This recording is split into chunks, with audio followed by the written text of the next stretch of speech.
My name is Douglas Kruger. I'm the author of a number of business books published by Penguin, and I'm a full-time professional speaker. I also host a daily YouTube channel in which I share tips, ideas on how to become poverty-proof and how to position yourself as an expert in your industry. And that keeps me busy and keeps me out of mischief. I had a bit of an unusual situation growing up. I grew up as one of the poorer families, one of the families that was struggling in a wealthy neighborhood. And I think that had quite a large impact on the way in which I saw myself and the kind of content that I speak about today. Because we lived in a fairly well-off area, but our family was in many ways the odd ones out. And it's little things that give that away, like your clothes are a little shabbier than everyone else at school. And I can remember things like the moms and dads would come and pick up the other kids in BMWs and Mercedes-Benzes, and my dad would come in this sort of broken down station wagon that would kind of break down in front of the school every day. And it just made me very conscious of the differences in thinking between people who start their own businesses, people who are very motivated to succeed, versus the strange situation that my family caught itself in.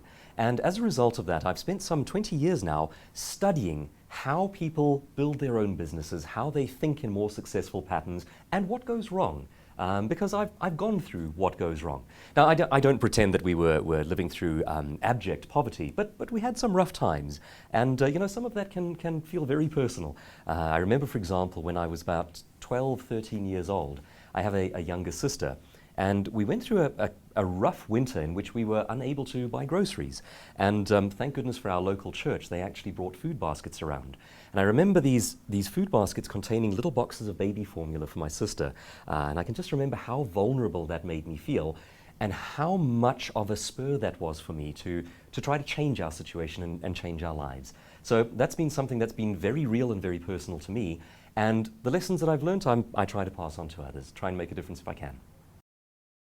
Actually, funny enough, my greatest challenge was nothing to do with money or education or anything down those lines. I was terminally shy, and you wouldn't know it to meet me today. I mean, these days I'm very capable of standing up in front of a stage, in front of a few thousand people, and confidently delivering a presentation. But that didn't come naturally to me. That was a learned skill. And in fact, I in no small part credit it to a group called Toastmasters, which is a public speaking organization. What they did was one of their clubs did a youth leadership development course in our high school. And as a very shy kid, I found I loved the fact that you could go backstage and prepare your thoughts, prepare the best version of yourself, and then step onto that stage and deliver a speech that was the best version of yourself. And there was something addictive about that. And I joined this Toastmasters club straight out of high school, not knowing that you could actually make a career out of professional speaking and presenting. Whoever tells you that in high school? People tell you to become a doctor, become a this, that, and the other. Nobody ever says you could write books and speak to people from stages. But I discovered that was something that I dearly loved, and I've now been doing it for some 20 years professionally. And the interesting thing about that kind of training is you learn the confidence, and that changes you on the inside as well. It brings out the best version of you. So I have a lot of praise for groups like Toastmasters, for youth development courses, for anything that helps young people to find their confidence and structure their thoughts well.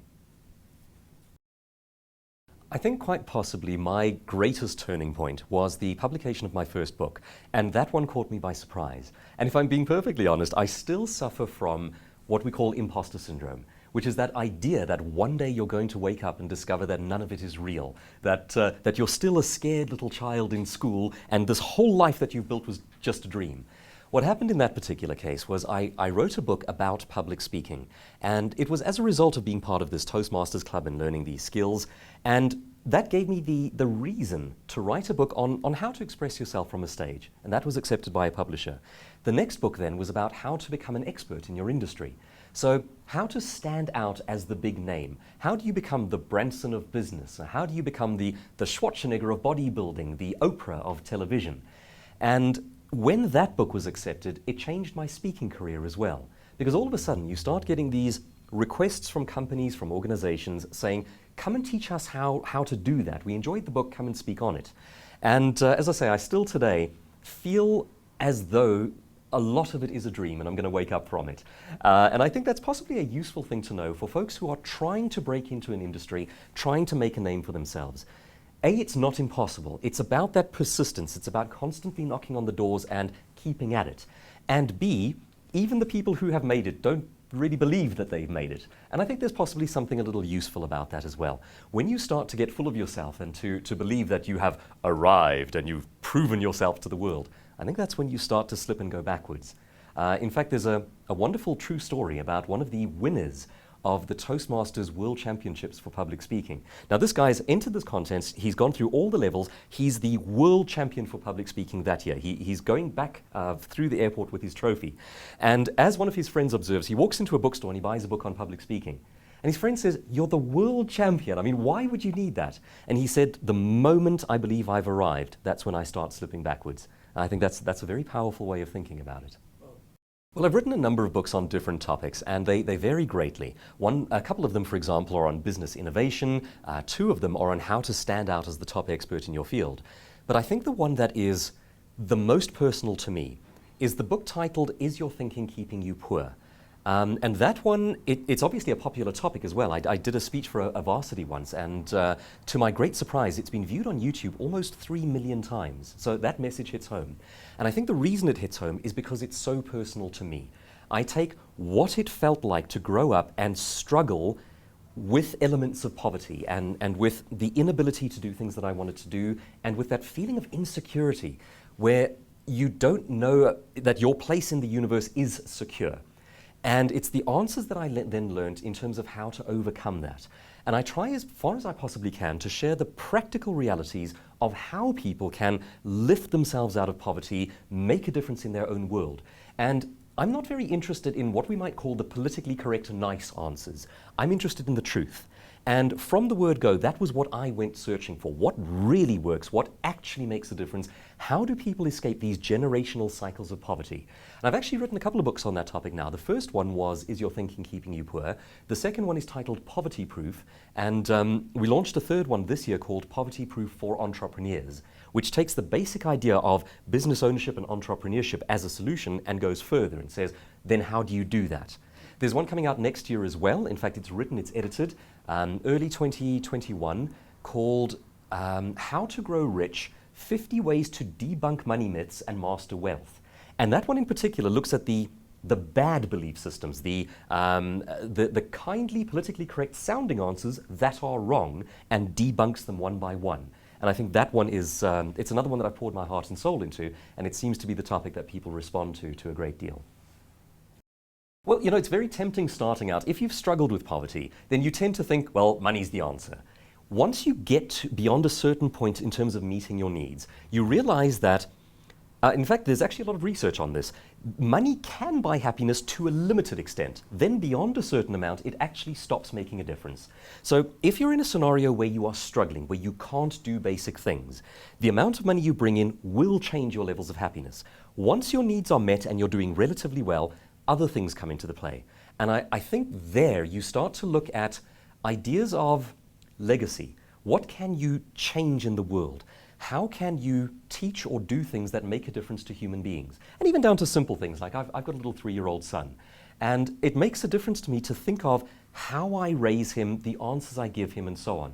Because I remember being a little guy and being afraid of the world and the kinds of monsters you have in your head as you grow up and try to become someone.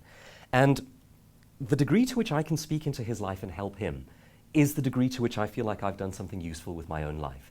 I think especially for young guys growing up, you never really think about being a dad as a goal. It's not something that we tend to teach young men that there's something wonderful about this. It's been the most wonderful thing I've ever done.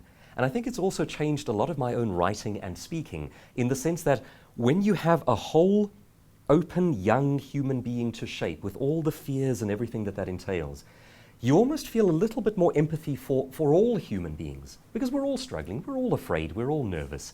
And there are answers to the problems we've gone through. And to the degree that I can share the ones I've been lucky enough to find or to be taught, I love to do that. It gives me a great deal of pleasure. There are so many interesting and important lessons we've learned from the COVID lockdown, and some are frightening and some are quite inspiring. From a personal management point of view, it shows how important it is to have reserve savings. In South Africa in particular, we are almost to a man. We don't have savings. We don't live that way. There are nations on earth, Japan springs to mind, where having, say, 6 months worth of savings is a fairly common thing part of sort of the way people live. We just don't live that way here.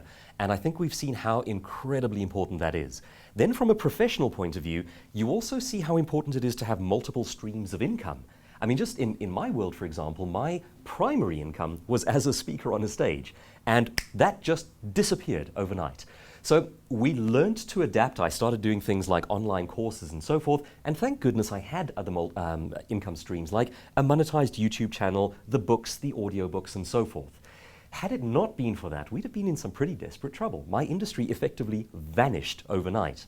Then from maybe a philosophical point of view, we learned some worrying things about what governments can do when the right situations present themselves. How much they love control, how much damage one can do to an industry, and how fear can lead decision making. You know, we like to think of ourselves around the world as free human beings with a government in the background. Sometimes it's a little terrifying to find that that government role has more bearing on your life than you might like or than free people might expect. I'll give you an answer that you might find this one surprising. Okay, I'm not American. However, I think the founding moment of the United States is one of the greatest miracles humanity has ever achieved. And let me explain what I mean by that. We're not talking about America necessarily as a country. It has its flaws, it has its faults, it has its really good points. The founding moment did something that humanity has never seen before.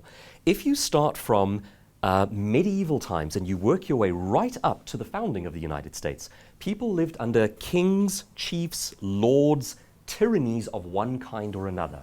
And basically, every human being that had lived up to that point lived on the understanding that the government allows you to do certain things. The king permits you to do certain things. The chief decides what you are free to do and what you are not free to do. The United States Constitution did something that had never been seen before in human history. It said, first comes the individual before God, and that is inviolable. Then you can build a government around it. And they don't always live up to that promise, but the promise was, we hold these truths to be self-evident, and it's this idea that the individual is inviolable, you have a person, you have a relationship with God, and that comes first. Then a government is allowed to be built around that in ways that don't impede on that. That was the first time in human history that was ever done. If you study what helps people from a wealth-generating perspective, that freedom under a rule of law that was non-tyrannical changes everything. And it's possibly the key reason that almost overnight in historical terms, that place became the wealthiest nation on earth. Where you have freedom joined with good law that does not override personal liberty, you have a powerful formula. Basically, it's let human beings go. The only thing that you need in place there is the law that stops us harming one another, but what you don't want is the grand vision of a tyrant, a king, or a chief. And that was a remarkable thing. So yeah, I'm not going to quote science or anything of that line. I'm going to quote a philosophical thing that changed the world. I think we need to end the lockdowns. I am not a big fan, that's my personal take. I also see the damage it does in a country like ours. When you have a very economically advanced nation, you have the reserves for people to get through long periods of lockdown. In South Africa, even going into our lockdown, we had already been hovering around junk status as an economy. We have now been in lockdown for so long that I think the danger from starvation outweighs the danger from a virus, and that concerns me deeply. I actually had a very unusual story. I'm one of the very few people who, in a strange sense, benefited from the bizarre change to the world. As we hit lockdown, my publisher, Penguin, asked me if I would write a book on how small businesses can survive the lockdown. And they said, but here's the catch, you've got to write it in 2 weeks or less. And I thought, oh my goodness, an entire book in that time period. But basically, I got myself an intravenous coffee drip. I stopped showering, I stopped talking to people, I stopped eating, and I wrote the book in 7 days. And to my great amazement, it was then published around the world. It was offered to Penguin in London, who then published it everywhere. And the hope, of course, I mean, from my perspective, I don't even know how well it's sold or how much it's earned for me, because they do the bookkeeping every 6 months. So I might be rich, who knows? You know what I mean? It'd be nice to find out. But the hope is that it helped people to find creative ways to stay afloat. And the whole thing was just clever ideas for entrepreneurs to keep their businesses going. And I think that's what we need to focus on now. I remember this from personal experience. viewing people that I admired as though they were in some way a different species, as though there was some kind of a chasm between me and them. I'll give you just a small example. Published authors. All my life I wanted to be a published author. And you view people who have achieved it, people who've gotten it right, people who have a global reputation like a Stephen King or a Malcolm Gladwell, really successful authors. And the temptation, when you see how hard it is and when you get turned down over and over, the temptation is to see them as a different species. That's their level of success, but I'm a different kind of creature. And once you make that small amount of progress, you get that first book published, you achieve that first goal, you get your first business going, or your first business fails and you get your second business going, which is often the case, you start to realize that it is not a division that looks like a chasm. It is merely a trajectory. And it's hard to get going on that trajectory. But there's something interesting that happens once you gain a little momentum. One small success leads to the next one that's a little bigger. And those two smaller successes make the third one a little easier. And everything that you do, slowly but surely, as you fold up your sleeves and get involved in the street fight that is life, and you scrape together what degree of success you can, makes it easier to get to the next level of success. Even billionaires talk about how hard it was to get to the first million, but how easy it was to get to the first 10. There's a profound lesson in that. It can take you 20 years to set up the first thing, and after that it starts to roll. The danger is in thinking that it can't be done. Of course it can be done. It's the tenacity, it's learning what works, and it's observing not the success of other people, but the struggle that went into it. What mistakes did they make that you don't have to make? What principles did they use that worked? And when we study that, we start to realize that it can be done. And slowly but surely we build a legacy for ourselves. And I think the reality of the thing is, even those who have made it struggle from some degree of imposter syndrome, where they still feel like that frightened child who's worried that they're going to wake up one day and discover it isn't real. That's human nature. None of us are different from humans who struggle. Many of us have simply struggled long and hard enough and something finally gave way. Keep up the struggle. It's worth it. If I had to pick one thing that I would think of as an asset, I think it would have to be language. Bit of a strange answer, but I've always loved to read. And the more you read, the better you're able to express yourself. The better you're able to express yourself, the more you're able to lead, to speak in public, to sell, and so on. Language and words are the building blocks of all ideas, of all communication with other human beings, of all progress. There's that old phrase that goes, the limits of my language are the limits of my world. And it doesn't mean that you have to become a sort of a professorial type and speak in eloquent Shakespearean language. It just means that the more you read, the better you are able to make your ideas come alive.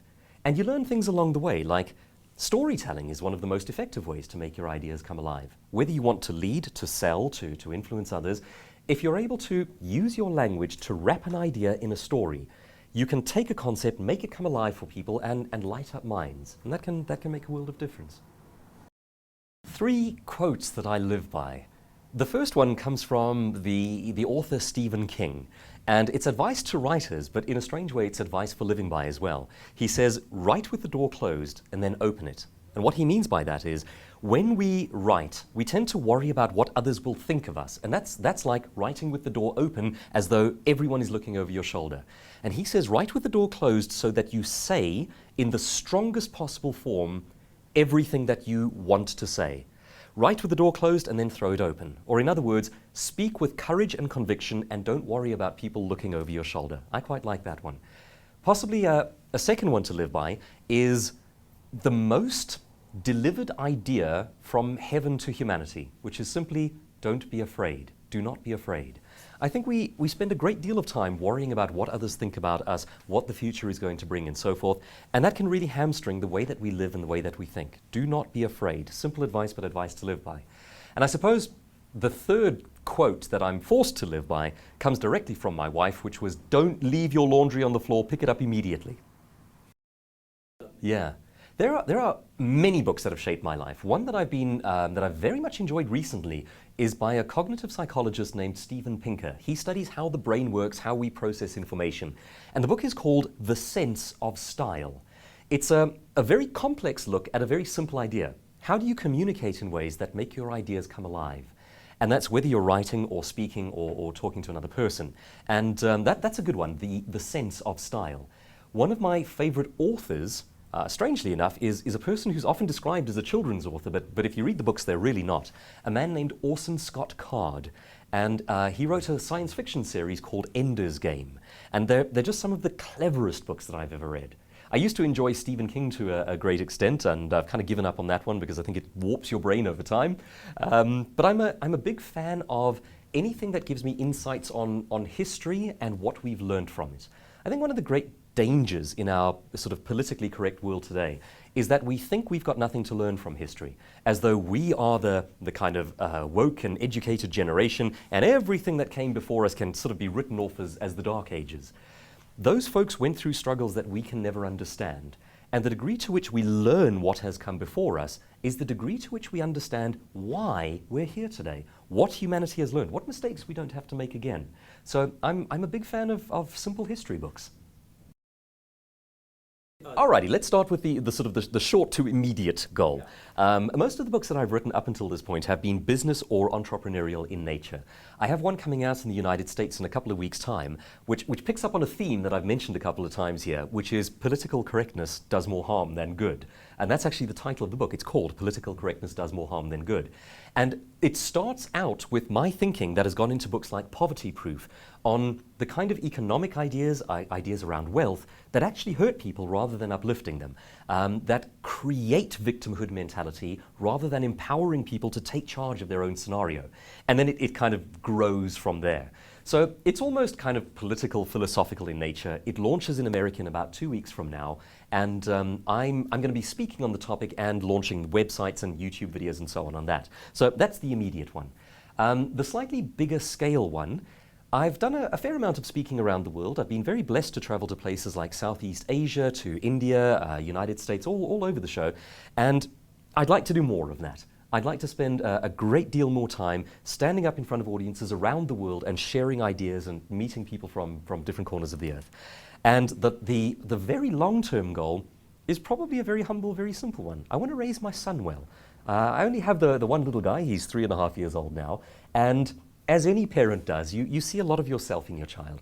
And I want to make sure that he lives well, that he's armed with good ideas in a world where there's a lot of opportunity to go wrong. I love him dearly. I'd lay down my life for him. And if I can give him the right ideas, the right tools for life, well, I'd be delighted to leave this play at the end of that knowing I've done some good. Absolutely not. In fact, going back to one of the previous things we discussed, books that I enjoy. Dr. Thomas Sowell is a gentleman who grew up in Harlem in the United States. And his whole thing is looking, very much like myself, at wealth, what works and how people are different. And he actually comes to the conclusion that it's bizarre that we would think people are equal. He says you've got 7 billion people, each with different genetic makeups, different backgrounds, different cultural aspirations, different dreams, different hopes, different goals. And he says, and we assume that everyone should be in that sense equal. Now he makes an interesting point. He says equality before the law is incredibly important. But equality just in the sense of sameness is a weird goal. People are not the same. We have different wants, different needs. Even if you take 2 siblings within one family, they will earn differently in their lifetime. Now that's not to say that anyone has been discriminated against in that family. They have different dreams, they have different wants. So difference is a beautiful idea in its own sense. And I think we have to distinguish between this idea, which is very important, of equality before the law. We have to have that. But equality in the sense of just everyone is the same, why would we even want that? I think the distinctions are beautiful. Yes, it is, and it's very much it's an anti-Marxist idea. And I mean, I make no sort of bones about that. If you read my books on entrepreneurship and so forth, half of the things that I debunk are about, as I said, politically correct sounding, kind sounding ideas that make people poorer.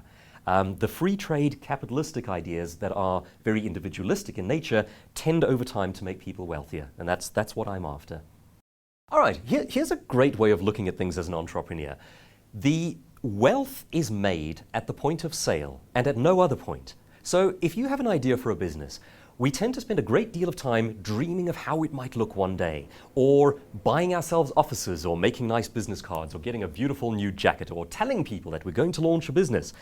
The only thing that makes you wealthy is point of sale.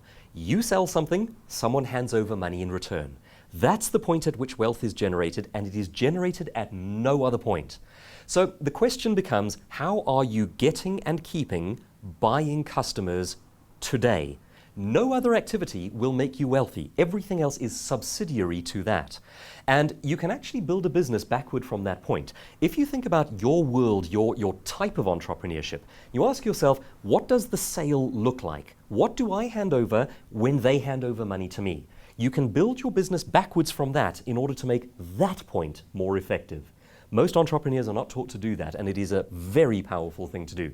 How do you delight your customer? How do you deliver what they want? How do you make it more valuable to them so that point of sale happens well and often? Everything else is background, and often we fool ourselves about the things that we need to do. We assume that we need staff, we need buildings, we need infrastructure. Do you really? Staff and buildings and infrastructure are in many ways an outdated idea. Maybe you do need them, maybe you don't. Maybe you can do it on an app. The part that makes you wealthy is point of sale, and that's the part that we need to focus on. If you go out and get funding for your business, the temptation is to think, well, someone has given me X amount of money into my account, I'm doing well. No, you're not. No point of sale exists there. You've gone backwards. You've gone into debt. It may be necessary debt, but it is not point of sale. Sales make money. That's the part to focus on, and I think most entrepreneurs realize that a little late into the game. Yes, okay, so what's different today? There are ups and downs. If you look at the studies on violent crime, one of the strongest correlations is absent fathers. So a great number of people in our nation have grown up with absent fathers, and it really does do a lot of damage. The question then becomes, can you buck that trend for the next generation? Will you take charge of your family, your child, your world, and bless them with what you didn't have? And that's a big ask. It's a difficult thing to ask people to do. But it matters more than we're willing to discuss. It is incredibly important. Now, on the other side of that, things that have changed for this generation is access to all the knowledge in the universe. There is no problem you can face that doesn't have a corresponding YouTube video or book or downloadable article or something of that nature. The question is, are you hungry enough to find the information? And are you driven enough to do something with it? But the answers to everything exist, and they have been shared broadly. Go get them. Well, I think the whole concept of gold is just a fabulous idea. In a world where so much goes wrong around the edges, imagine this theme that lifts up the best of humanity, that tells us what we can do and shows examples of how that's done. And not only that, but then goes into a little bit of detail about how those instances, those nuggets of gold in humanity, have done that in their world. It's a sharing of the best practices, it's a sharing of the light, and I think that is unbelievably important. I applaud everything that you folks are doing, and I think it is well worth studying the things that you would hear on a show like this, because very often we see someone who has achieved something, they've been successful in life, but we don't see the struggle that comes behind it, or we don't pay enough attention to the strategy that made that work. And what you're doing on this show is you are bringing that out. You are showing it to the world. You're exposing the background, the story, the hardship, the strategy. That's the gold. The success is almost incidental. It's the process in getting there. And I think the fact that you folks are doing that can change lives, and I absolutely applaud you for it. More strength to you. Yeah, there are always challenges in life, but they change according to where you are and what you're doing. So for example, before you've made it in the sense of whatever you define that to be, you tend to worry about being a failure, not getting there, you worry about the finances and so forth. And the problems you face are, in a sense, nicer once you've made it, but they remain difficulties to solve. It might be things like, how do you get to the next level from where you are? Here's a difficult one. How do you share what you've learned without being overwhelmed by others? And it's a strange thing to say, but it really does happen quite often. If you find, say, a successful entrepreneur, a speaker, someone who's standing out in the public eye, it's not uncommon for a person like that to receive 2 or 3 requests to be my mentor every day. You can't do it. It's impossible. So I think the balancing act there is you ask yourself, how can you help, teach, guide without it actually swamping your entire life as well? And you also have to have some degree of your own personal space, your family space and so forth. So you can't simply become a full-time coach to everyone else. I also often say that, in fact, I've helped other people in terms of how you ask for mentorship. And I use this analogy. I say, when you approach someone who's never met you before, and you say, will you be my mentor? It's like walking up to someone on the street and saying, will you marry me? It's too much too soon. I find my own personal experience is when people have been successful in a particular sphere, if you approach them politely and you ask a simple question, 9 times out of 10, they're very happy to share that information. But it needs to start at that level. You can't simply walk up to someone and say, be my mentor. It's too much to ask. But you can say, I admire the way you did that. What would you say is a good step to get there? And half the time, people will be very happy to share that kind of content. Well, this is such a fabulous theme, and this really is the heart and soul of the Poverty Proof book, of Is Your Thinking Keeping You Poor, and of my thoughts on political correctness versus truth. It's this idea that is not just cultural, but in many ways taught by politicians, that the poor are poor because the rich are rich. And I mean the phrase, if I stand up on a stage and I say, complete the phrase, the rich are getting richer and everyone will say, and the poor are getting poorer. And we assume it's true. Now, there are places on earth where it's true, but by and large, that trend is absolutely economically false. What's happening in most countries is the rich are getting richer at an exponential pace, but the poor are getting richer over time as well. It's simply the trajectory that changes. And that's where we get into the sort of dangerous thinking that assumes that if one group is poor, it is because the other group is rich. What we actually see when you understand the underlying economics of the thing is that everyone is growing, but some are growing at different rates. The question should become, how do we solve poverty, not how do we solve inequality? That's a very different thing. Inequality is dangerous when it affects your legal standing. So, for example, if you have a very wealthy person who can buy favor in front of the law, then you have a problem. That's a big problem. It's a serious one. However, it's a problem with the law. It's not a problem with the development of wealth. That is corruption in law as opposed to an economic problem that has to be solved. And I'm fascinated by, you see a lot of sort of memes and things like that shared on Facebook these days about banning billionaires. And I saw one the other day about killing billionaires. It gets pretty violent. And when you study billionaires as a demographic, they pay more in taxes than anyone else on the planet, both in outright numbers and as a proportion of spend. Now, they do it in ways that are cleverly done. So, for example, you'll have a billionaire and you'll see the tax return and it'll say $500. And people go, wow, they only spent $500 on tax. That's not the full picture. Their corporations have paid hundreds of billions in tax, and it's all structured cleverly. But believe me, no government allows them to simply evade tax. And in terms of philanthropy, they give more than others, and they give more as a proportion than others. And this idea that we should ban them is it's born of bitterness and envy. And if you actually go into how much good these folks do as a demographic, you realize it's very misguided. We should be looking at successful business people and going, how can I do that? Not looking at them and going, how can I bring that person down? It's a very different mindset. 4 things I genuinely believe in. This underpins my life, and it's what I would recommend to anyone who's willing to hear it. God, family, education, initiative. So you have to start with a moral base. You have to know where you are in the world. I believe the concept of God and freedom are twinned. And we can go into a lot of philosophy on that one, but to me, the idea of God is not tyrannical, it is freeing. Family, a stable base from which to operate. The place where the best values are shared. If you think of a gang as a place where the worst values are shared, the family is the transmission vehicle for the very best that humanity does. Doesn't come from the government, doesn't come from a school, it comes within the family, and that is a powerful transmission vehicle.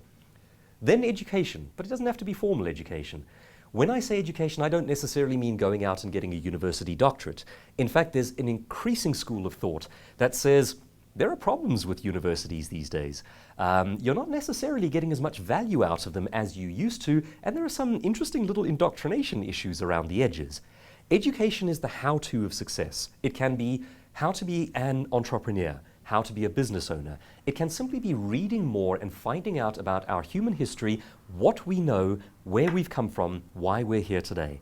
And the last one has got to be initiative. Get out there and make it happen. It's all very well to take all these good qualities and build a stable, a sound and effective human being. You've got to get out into the arena. You've got to fight. You've got to roll up your sleeves. And maybe hardest of all, when you get hit down, you've got to get up and keep on going. No successful person has a track record that is 100% success. It's all about that trial and error, that scrappy street fighting in which we try to push together and scrape together a life, and then one little thing works, and then we start to build on that. That is the initiative that says, keep on pushing. Yes, that's actually an interesting problem. I mean, that book, Is Your Thinking Keeping You Poor, is directly aimed at people who are trying to escape poverty. Now the question becomes, can they afford the book? And that's a serious problem. So what I did to try and solve that problem was I launched the YouTube channel. And the YouTube channel has, I think, 500 or 600 videos now. And it's just about every weekday I launch a new one on how to be an expert in your industry, how to stand out, how to get promoted, how to, in some way, make progress in life. So the goal with that one is it helps to get the ideas out there for people who can't afford the books. And hopefully in just talking to people about my experiences, my fears, and how I've managed to overcome them in certain scenarios, it helps people to realize I'm not alone in being afraid. If I feel a little hopeless, that's not unusual. Everyone goes through that. And it's my hope that makes a bit of a difference. Yeah, I'll give you a good example of one actually. Just before I got married, many years ago now, I was doing late night and early morning radio shows. And this was right at the beginning of my speaking career. And eventually the speaking career really took off and I didn't have to do that anymore. But I loved it. I was on Talk Radio 702 between like 4 in the morning and 6 in the morning. And the timing was as bad as you could get. It was like Monday night, skip Tuesday night, Wednesday night, skip Thursday night, Friday. So you could never regulate your sleeping. And I really wanted to break into that industry and make a career out of it. But the lack of sleep almost killed me. I did that for about a year and a half, and eventually I had to throw in the towel and say, I just can't do it anymore. Like my brain is shattered all the time. I prefer what I do now as a speaker from a stage. But if you've ever done a little radio broadcasting, it definitely gets into your bloodstream, and it's something that I look at and sometimes think, gosh, I wish I could have done that. Yeah, fast and sexy cars. You know, we've spent a lot of time now talking about all the sort of noble things and the qualities and so on. I love cars. At the moment, my sort of brand that I love is the Jaguar, which is that British class with a bit of a sort of a sports car feel to it. And I mean, I don't spend a lot of time thinking about things I want to buy. I spend most of my time thinking sort of family and writing books and so on. But my little Achilles heel in terms of material lust for objects would have to be fast cars. That's my thing.